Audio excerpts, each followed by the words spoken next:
సాధిద్దాం సాధిద్దాం సాధిద్దాం సాధిద్దాం జోహార్ సర్వాయి పాపన్న గౌడ్ సర్దార్ సర్వాయి పాపన్న గౌడ్ సర్దార్ సర్వాయి పాపన్న సర్వాయి పాపన్న గౌడ్ సాధిద్దాం సాధిద్దాం సాధిద్దాం సాధిద్దాం సర్వాయి పాపన్న ఆశయాలు సాధిద్దాం సర్వాయి పాపన్న గౌడ్ అమర్ హై మాట్లాడుతున్నాడు అది ముఖ్యం.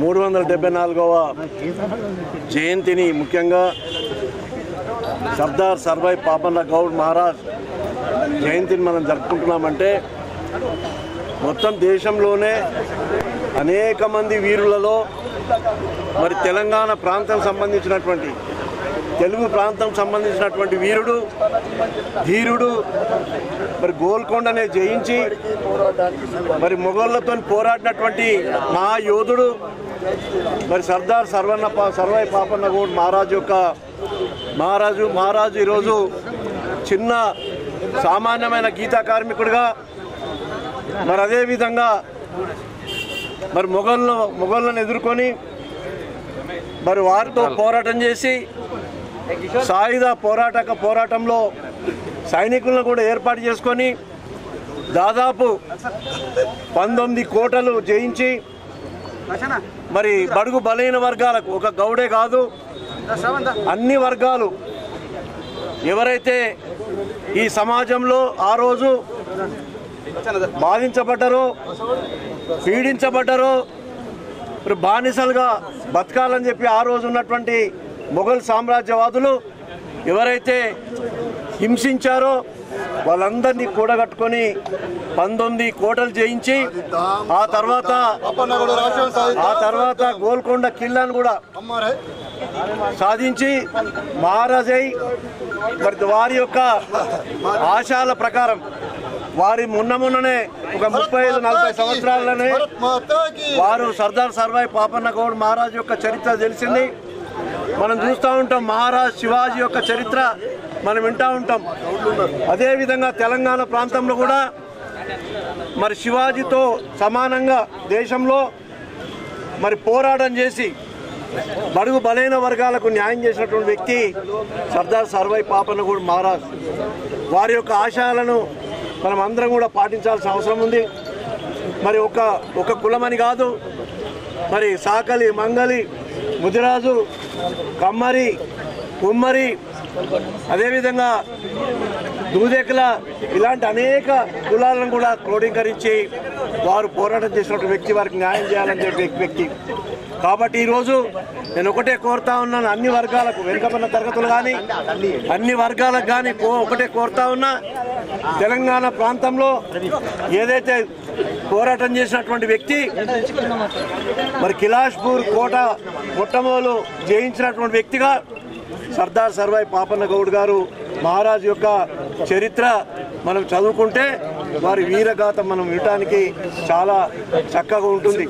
కాబట్టి దయచేసి ఒకటే కోరుతా ఉంది, ఈరోజు వారి యొక్క ఆశయాలు నెరవేరాలంటే ఇప్పటికి 78 సంవత్సరాలు స్వాతంత్రం వచ్చింది దేశానికి స్వాతంత్రం వచ్చింది. కానీ బడుగు బలైన వర్గాలకు, ఇంకా పేద వర్గాలకు ఇంకా మరి ఆర్థిక స్వాతంత్రం రాలే.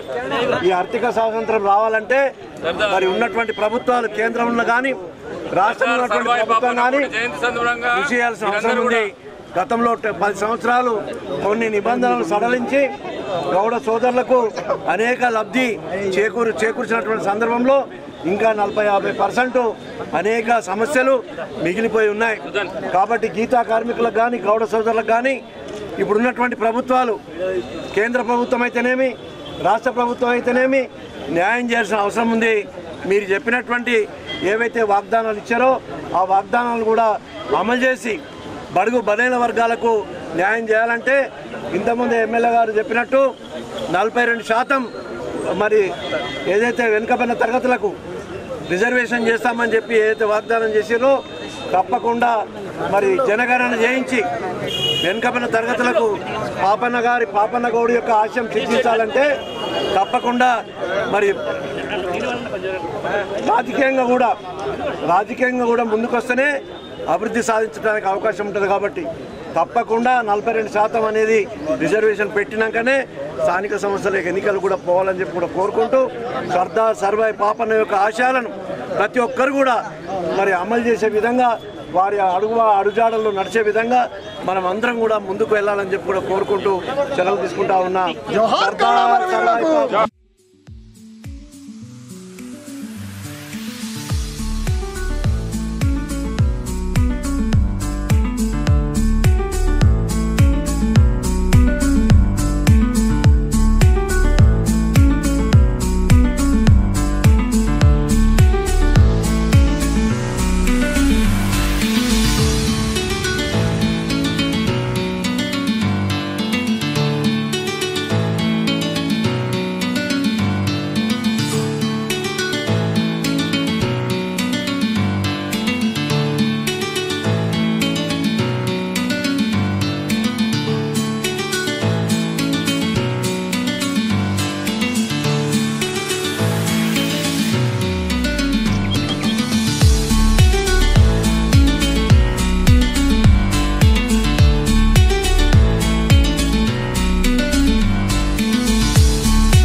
పాపన్న.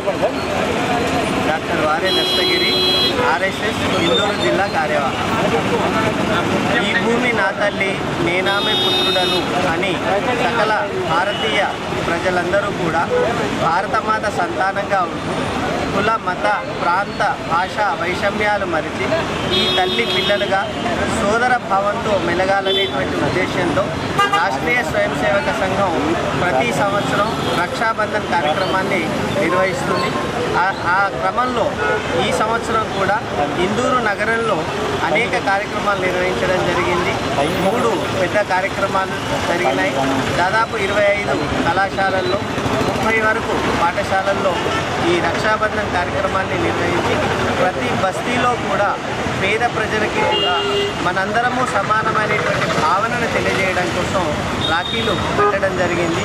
అదే కార్యక్రమంలో భాగంగా ఈరోజు వినాయక్ నగర్లో ఉన్నటువంటి హనుమాన్ జంక్షన్ దగ్గర పోలీసులకి రక్షాబంధన్ కార్యక్రమం నిర్వహించడం జరిగింది. 4th టౌన్ పోలీస్ స్టేషన్లో ఉన్నటువంటి పోలీసు మిత్రులకి పోలీసు సోదరులకు కూడా రక్షాబంధన్ కార్యక్రమాన్ని నిర్వహించి రాఖీలు కట్టడం జరిగింది. యావత్ హిందూ సమాజము భారతదేశాన్ని తల్లిగా భావిస్తుంది. అదేవిధంగా అందరూ కూడా ఏ దేవుణ్ణి మొక్కినా ఏ ప్రార్థన చేసినా కూడా ఈ భూమిలో ఉంటున్నాం, ఈ దేశంలో ఉంటున్నాం కాబట్టి ఈ భూమిని తల్లిగా భావించాలి, ఈ దేశంలో ఉన్న ప్రజలందరినీ సోదరులుగా భావించాలి అనేటువంటి సందేశాన్ని రాష్ట్రీయ స్వయం సేవక సంఘం అందిస్తుంది. ఈ భావనని సమాజంలో తీసుకువెళ్ళడం కోసమే ఈ రక్షాబంధన్ నిర్వహిస్తున్నాము. దీనిలో పాల్గొన్నటువంటి సకల హిందూ సమాజానికి, రాఖీలు కట్టుకున్నటువంటి భారతీయ సమాజానికి శుభాకాంక్షలు తెలియజేస్తున్నాము. భారత్ మాతాకి జై.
సర్దార్ సర్వాయి పాపన్న బర్త్డే సెలబ్రేషన్స్కు గౌడ కులుస్తులు మళ్ళీ ఎక్సైజ్ డిపార్ట్మెంట్ అందరు రావడం జరిగింది. ఈ సందర్భంగా గౌడ కులుస్తులందరికీ సర్దార్ సర్వాయి పాపన్న జయంతి శుభాకాంక్షలు. ప్రభుత్వ పరంగా గౌడ కులస్తులకు గవర్నమెంట్ అనేది గీత పన్ను మాఫీ చేసి వాళ్ళకు ఎటువంటి పన్ను లేకుండా గీత చెట్లు గీయడానికి ఫెసిలిటీ సదుపాయాలను కల్పిస్తున్నది. సో వాళ్ళకు కావాల్సిన ఇన్సూరెన్స్ కానీ చెట్టు నుంచి పడితే ప్రమాదవశాత్తు చెట్టు నుంచి పడితే కానీ వాళ్ళకు వచ్చే బెనిఫిట్ వస్తున్నాయి. ఈ త్వరలోనే చెట్టు నుంచి పడకుండా కొన్ని కిట్లు రావడం జరుగుతుంది. దానికి ఆటోమేటిక్ కిట్లు ఉన్నాం. గవర్నమెంట్ ప్రపోజల్స్ అడిగింది. ముందు ప్రయోగాత్మకంగా ఒక్కొక్క నియోజకవర్గానికి 100 చొప్పున 50 to 100 చొప్పున అని అనుకుంటున్నాము. గవర్నమెంట్ అయితే అడిగింది, మేమైతే పంపించినాం. ముఖ్యంగా తాటి చెట్లు ఎక్కే వాళ్ళకి బాగా ఇబ్బంది అవుతుంది. ఈత చెట్లు కన్నా అక్కడి నుంచి పడిపోతే ప్రాణాలు వెళ్ళిపోయే ప్రమాదం ఉంది. కాబట్టి ఆటోమేటిక్ కిట్లు చాలా ఉపయోగపడతాయని అనుకుంటున్నాం. Thank you. బీసీ ఉద్యోగుల సంఘం మరియు సంక్షేమ సంఘం యువజన సంఘం ఆధ్వర్యంలో సర్వాయి పాపన్న గారికి జన్మదిన 374వ జన్మదిన సందర్భంగా వారికి ఐక్యత కోసం నివాళులు అర్పించడం జరిగింది. వారు ప్రజలకు అనేక సేవలు చేయడం జరిగింది. ఒక గౌడ కులస్తులకే కాక యావత్తు బీసీ సంఘానికి అనేక సేవా కార్యక్రమాలు చేయడం జరిగింది. వారి యాదిలో ఈరోజు ప్రభుత్వము ప్రత్యేకంగా మరి నివాళులు అర్పిస్తుందంటే ప్రభుత్వానికి ధన్యవాదాలు తెలియజేస్తున్నాము. అదేవిధంగా గౌరవ సీఎం గారికి, జిల్లా కలెక్టర్ గారికి అందరికీ కూడా మా యొక్క బీసీ సంక్షేమ సంఘం తరఫు నుంచి వారికి కృతజ్ఞతలు, ధన్యవాదాలు తెలియజేస్తున్నాం. జై బీసీ. ఈరోజు బీసీ ఎంప్లాయీస్ అసోసియేషన్ నుండి ప్రెసిడెంట్ మరియు జనరల్ సెక్రటరీ మరి వర్కింగ్ ప్రెసిడెంట్ మరి సంక్షేమ శాఖ అందరం కలిసి ఈరోజు ఘనంగా 374 వర్ధంతి సందర్భంగా జన్మదిన సందర్భంగా నివాళులు అర్పించడం జరిగినది. ఈరోజు గౌడ కులానికి ఒక కులంకే కాకుండా ప్రతి ఒక్కరికి బీసీలకు ఎంతో స్ఫూర్తిదాత. అతను చేసిన పనుల వల్లనే ఈరోజు మేము బీసీ సంఘం నుంచి కానీ ఎంప్లాయీస్ సంఘం నుంచి కానీ గవర్నమెంట్కు మేము రిప్రజెంటేషన్ ఇవ్వడం వల్లనే కలెక్టర్ ద్వారా కానీ ప్రతి కలిసిన మినిస్టర్ కానీ అందరు కానీ రిప్రజెంటేషన్ ఇవ్వడం వల్లనే ఈరోజు అధికారికంగా గుర్తింపు ఇచ్చి ఈరోజు గవర్నమెంట్ ఆధ్వర్యంలో ఉత్సవాలు జరుగుతున్నాయి. దీనికి మా బీసీ సంఘం ఎంతో సంతోషిస్తున్నది. దాని వలన గవర్నమెంట్ సీఎం గారికి మరియు మినిస్టర్ గారికి అందరికీ ఈరోజు కలెక్టర్ గారికి ఈ ఉత్సవాల్లో పాల్గొని విజయవంతం చేసినందుకు మా బీసీ సంఘం ఇలా ఇన్వాల్వ్మెంట్ అయ్యి మేము కూడా దీంట్లో ఉత్సవంలో పాల్గొన్నందుకు ఎంతో సంతోషిస్తున్నాం. ఇదే విధంగా బీసీలు ఐక్యంగా ఉండి సహజంగా మనము పాల్పడాలని అందరూ ఇదే విధంగా ఇదే స్ఫూర్తితో ముంగడి జరగాలని కోరుచున్నాను. జై బీసీ. సర్దార్ సర్వాయి పాపన్న గౌడ్. సర్దార్ సర్వాయి పాపన్న గౌడ్.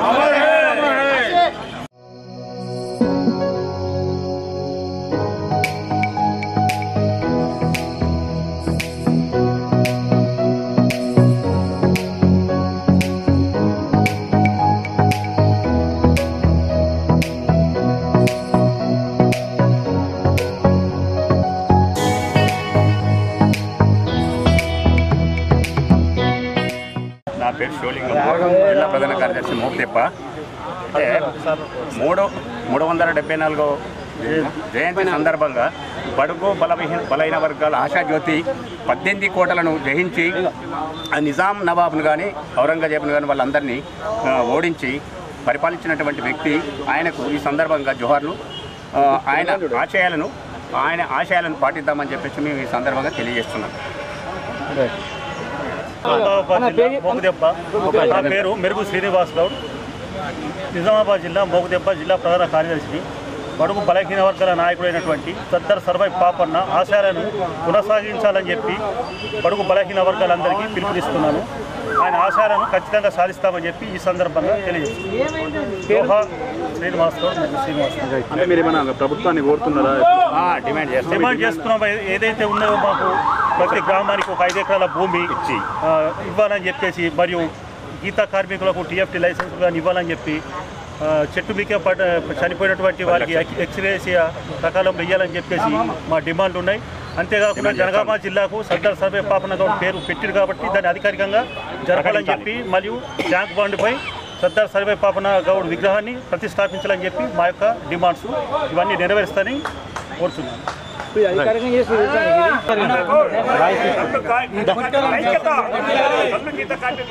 సర్వై పాపన్న గౌడ్ ఆశయాలను జోహార్ జోహార్ సర్వై పాపన్న గౌడ్కు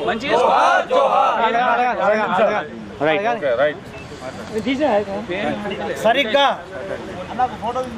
374 సంవత్సరాలైంది సర్దార్ సర్వై పాపన్న పుట్టి. ఆయనని వేరే భాషలో చెప్పుకోవాలంటే ఆయన కారణ జన్ముడు. గౌడ గీత కార్మిక కుటుంబంలో పుట్టి ఆనాడు ఔరంగజేబ్ పరిపాలన కొనసాగుతూ ఉంది. మొఘల్ సామ్రాజ్యవాదులది. ఔరంగజేబ్ పరిపాలనలో మన దగ్గర ఉన్నటువంటి రెడ్డి రాజులు కావచ్చు, జమీందారులు కావచ్చు, ముస్లిం దొరలు కావచ్చు, వాళ్ళందరూ కూడా తెలంగాణ ప్రజలని అనేక రకాల ఇబ్బందులు పెడతా ఉంటే వాటిని చూసి సహించలేక ఆయన 20 మందితోటి ప్రారంభించి బహుజన విప్లవకారులందరినీ తయారు చేసి 20 మందితోటి ప్రారంభించి 2000 మంది సైన్యాన్ని తయారు చేసి మొత్తం 7 సంస్థానాలను 13 రాజ్యాలని ఓడించి గోల్కొండ కిల్లని రాజుగా పరిపాలించినటువంటి మహావీరుడు. ఆయన ఆశయాలని మనం దండలేసి దండం పెట్టి పోతేనే ఆశయాలు నెరవేరినట్టు కాదు. ఆయన ఆశయాలను నెరవేర్చాలంటే కళ్ళు గీత కార్మిక సంఘం, కళ్ళు గీత వృత్తిదారులకు, గీత కార్మికులకు, పేద గౌడ సోదరులందరికీ కూడా న్యాయం చేసేంత వరకు మన పోరాటం కొనసాగాలి. అప్పుడే సరైన నివాళులు అర్పించినట్టయితే. ఇప్పటికీ మనం చెప్తా ఉన్నాం, ఇంతకుముందు గీత సొసైటీలో టాడీ పాలసీ ఉండేది. టాడీ పాలసీని రద్దు చేయబడ్డది. టాడీ పాలసీ రద్దు చేయబడి మాయవారి రద్దు, పన్ను రద్దు అని ఏ పన్ను లేదు అని చెప్తే మనం కుష్ అయి సంకల్పం గుద్దుకుంటా ఉన్నాం. ఇది కరెక్ట్ కాదు. కళ్ళు మీద హక్కు కావాలి, వృత్తి మీద హక్కు కావాలి, గవర్నమెంట్ మీద అధికారం కావాలంటే మనకు పాలసీ ఉండాలి, చట్టం ఉండాలి. ఆ చట్టానికి అనుగుణంగానే ఉండాలి. అది లేకపోతే డబ్బున్నోడిదే రాజ్యం అవుతుంది, పడితే ఉన్నదే పెత్తనం అవుతుంది. అందుకోసం ఆ పరిస్థితి రాకుండా ఉండాలంటే తెలంగాణ కలుగీత కార్మిక సంఘం విస్తృతంగా పోరాటం చేస్తూ ఉంది. ఈ నెల 2వ తారీఖు నుంచి 18వ తారీఖు వరకు అమరుల యాజులో గౌడ గీతనల చేతన యాత్ర చేస్తున్నాం. రేపు ఇవాళ రెండోర గ్రామంలో ముగింపు కూడా ఉంటుందని తెలియజేసుకుంటున్నాం. అట్లాగే ఈ చైతన్య యాత్ర జయప్రదమైందనేది అందరికి కూడా తెలియజేస్తూ మీడియా మిత్రులకు అందరికి కూడా ధన్యవాదాలు తెలియజేస్తూ